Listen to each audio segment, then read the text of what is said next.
Assalamualaikum warahmatullahi wabarakatuh. Perkenalkan, nama saya Anissa Nurfadilah, NPM 10121102 dari kelas C5 Manajemen. Bismillahirrahmanirrahim. Innal hamdalillah nahmaduhu wa nasta'inuhu wa nastaghfiruh wa na'udzubillahi min syururi anfusina wa min sayyiati a'malina may yahdihillahu fala mudilla lahu wa may yudlil fala hadiyalah.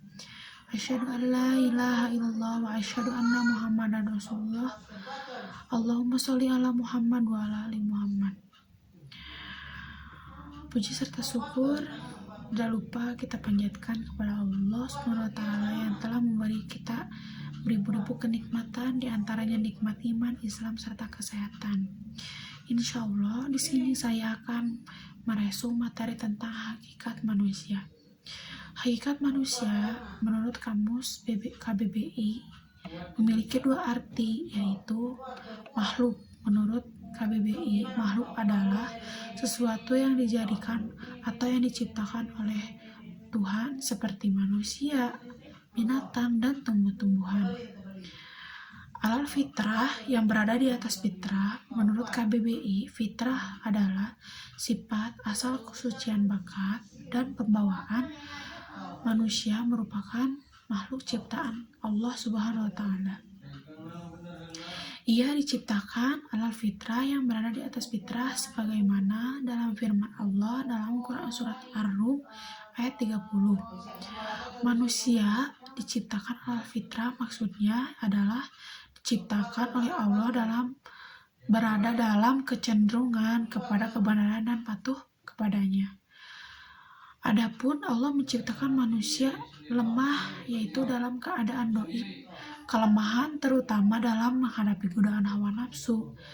Kadangkala mereka mengalami lemah azam, tekad, lemah iman, dan lemah kesabaran.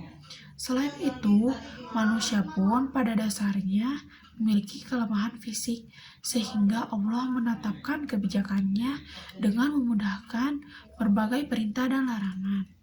Ketika terjadi kesulitan, dibolehkan olehnya untuk melakukan sesuatu yang hukumnya asalnya terlarang, misalnya dihalalkan memakan bangkai bagi orang yang kelaparan.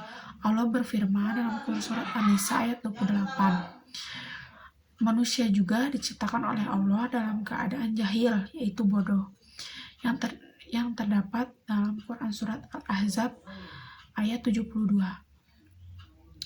Adapun manusia juga diciptakan oleh Allah dalam keadaan fakir, butuh atau berkehendak kepada pemberiannya. Manusia diciptakan oleh Allah Subhanahu wa taala dalam keadaan tidak memiliki apapun kecuali apa yang dianugerahkan Allah Subhanahu wa taala kepadanya.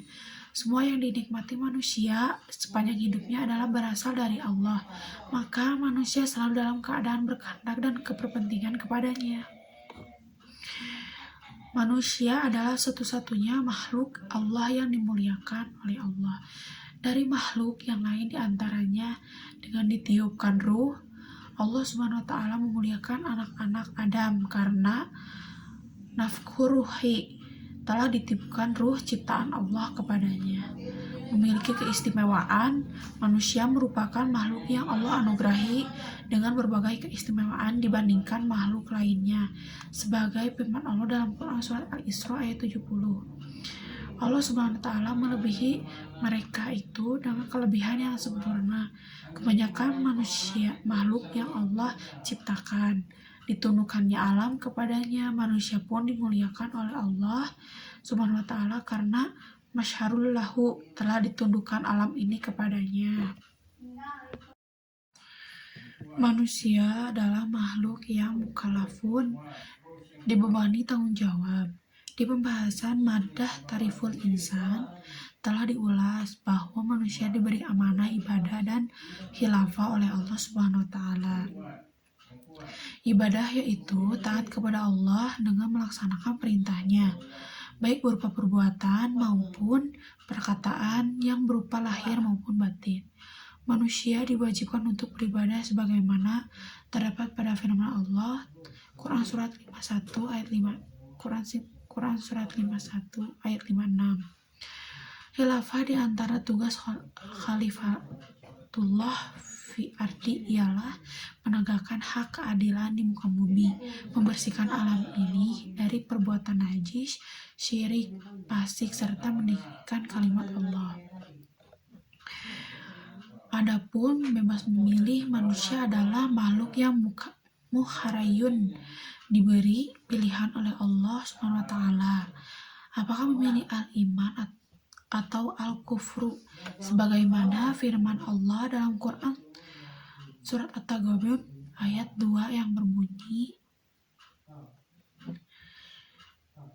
yang menjelaskan orang-orang kafir itu. Di dalam kehidupan Allah telah menunjukkan dua jalan bagi manusia, baik itu jalan kebajikan maupun jalan kejahatan. Allah SWT berfirman, terdapat pada Quran surat Al-Balad ayat 10. Allah SWT telah menunjukkan kepada manusia jalan kebaikan dan jalan kejahatan, dan telah diberikannya pula kepada mereka akal untuk membedakan mana yang baik dan mana yang buruk, sehingga ia dapat memilih yang baik untuk dikerjakan, yang buruk untuk ditinggalkan. Kami telah menunjukkan kepada jalan yang lurus menurut Allah. Ada yang bersyukur, ada pula yang kufur. Terdapat pada Quran surat 76 ayat 3. Oleh karena itu, para rasul yang diutus kepada manusia hanyalah bertugas untuk menyampaikan bahwa kebenaran yang diserukan adalah benar-benar dari Rabb semesta alam.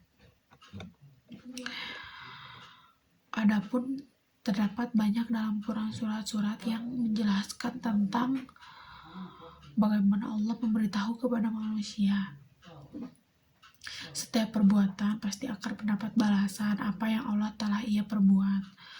Maka hendaklah manusia dapat memilah apa yang harus ia lakukan, dan janganlah kamu mengikuti sesuatu yang tidak kamu ketahui, karena pendengaran, penglihatan, hati, nurani semua akan diminta pertanggungjawaban. Terdapat pada Quran surat Al-Isra ayat 76.